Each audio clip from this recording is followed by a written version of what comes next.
Hi everyone, welcome to my YouTube channel. My name is Mick Parks and I've been in the corrugated box industry for 5 decades. My YouTube channel has tips and tricks and ideas and solutions on all sorts of videos, all sorts of topics, etc. For the last 25 years I've been an independent designer for corrugated boxes. I've worked as a design manager, designer, etc. for various other companies. And I've lots of clients, big or small, a lot of which you had probably heard of. So I just thought I'd mention and make a few points about my take on EPR, or Extended Producer Responsibility. If you've watched any of my videos before, you know I try to do them in one take. So if there's any bloopers, they'll just stay in there. EPR, I started studying that about 6 months ago to see how I could be of help to my clients and other customers possibly. And I also think it should stand for everybody's packaging reality, because really it's not always just about the producer, it's about everybody. I agree with the principle that producers or polluters pay, as long as the government do spread the fees that they collect to the local authorities, therefore relieving us of a fair amount of burden financially in our council tax to collect the waste. But the principle behind it is good. It's been used all over the world. Many countries are adopting it. But I found when I read the government website over and over and over again, and I printed the site off, it came to about 40 pages. I've read it, tried to understand it. I've spoken to other people who also had a few problems trying to figure out what it was all about, what they're liable for, etc. I came to the conclusion that actually it's a cousin of value engineering, which I've been doing for years. And the definition of value engineering is the modification of design and systems according to value analysis. Well, that's how we can possibly get around reducing the tonnage and fees for cardboard boxes in our industry, and maybe other industries as well, like plastics, metal, glass, etc. So in doing value engineering for years and years, I've had lots of tools, spreadsheets, which act as sort of comparison tools to see where we might be able to save cash in the supply chain. So basically EPR is not really any different, other than that we're trying to reduce our weight so that we can pay less fees. And depending on who actually has to pay those fees, of course, depending on how we talk to them and how you look at the problem. So a few weeks ago I put on LinkedIn my 10 suggestions for EPR reduction fees, and there's a link to that on my LinkedIn bio, and also a link to that in the video here.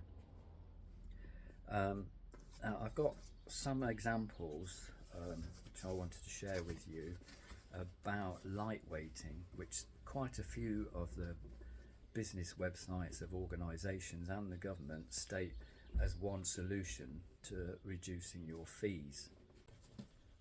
So lightweighting is one solution, but it's not the only solution. I don't think it's the best solution. There are others, and of course over the 5 decades that I've been in this industry, the paper grammages have dropped dramatically. When I first started they were 150 craft B flew, and then the oil crisis in 1973 occurred and everyone started to look around and saving costs. So that's, from my memory, when paper prices started to go up. So therefore you have to reduce the price of the box. So what do? Well, you reduce the grammage of the board. So in those days we were doing 150 craft, 125 craft instead of 150 on the inside. But gradually it's been reduced down to what I call tissue paper. I'm sure if you held it up to the light you'd probably see through it.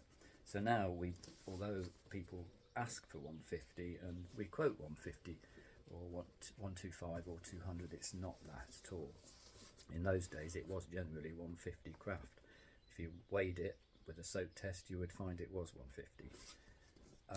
But lightweighting has been put around as a solution, but actually if we're already lightweighted our boxes in the last 30 years, and we're down to, well, the bottom of the hill when it comes to grammages. We're looking at 100 or below 100, 80, 85, 90 gram papers, which sort of replace the papers that would have been 150 or 200 or 125, whatever.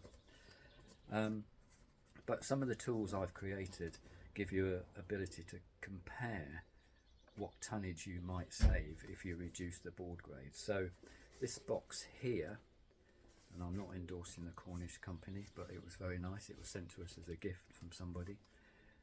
This box is made from 125 white top craft, both sides, and 112 fluting.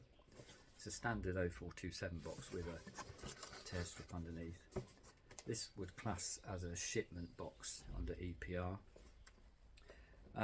So you can put in a calculate use my calculator to put in the board grade and the quantity that you supply, so say 100,000 of these every year, and it would tell you the tons that amounts to per year, which in this case is 17 tons, and the current fee is just over £3,000 on 215 per tonne at the moment for corrugated. This has been filmed on May the 2nd 2025.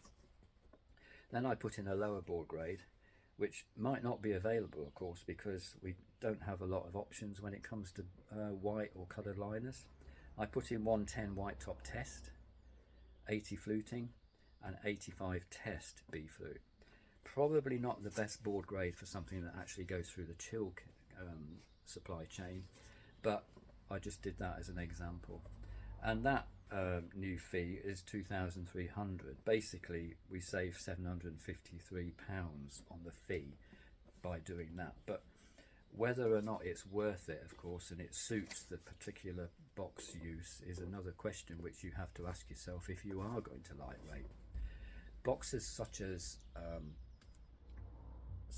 shelf-ready packaging, if it's an O2O and it's got perforation where you rip the top off, those boxes have been, I suppose, valued in terms of performance by lots of companies, and they really are on the edge of what those boxes have to take in performance in terms of load.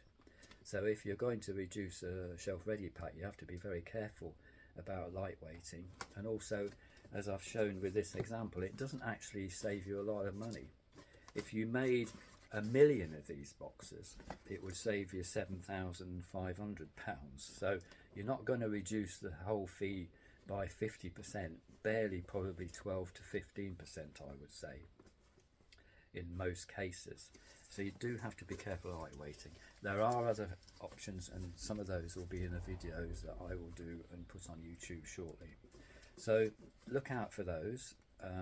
If you've got any questions, please contact me through email, or that's on the video channel that I run on YouTube. So thanks for watching.